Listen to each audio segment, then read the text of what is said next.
మనం అంతవరకే తిప్పుకోవాలి, మళ్ళీ ఎక్కువ తిప్పితే రాగన్నమాట. ఉల్లిపాకు ఉల్లిపోతే అక్కడ తుక్కులుగా బట్ట మీద బాగా రావాలి.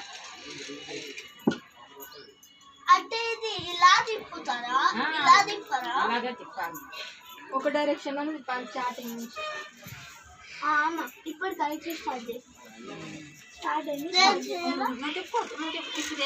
నువ్వు తిప్పచ్చు కానీ స్లోగా చేత అవుతుంది కదా. స్లో నాన్న స్లో అంటే నేను మళ్ళీ దారం అయిపోతుంది కదా, అందుకని నేర్పుతున్నాను. స్లోగా తిప్పమ్మా చిన్మయి, ఆపమంటే ఆపు.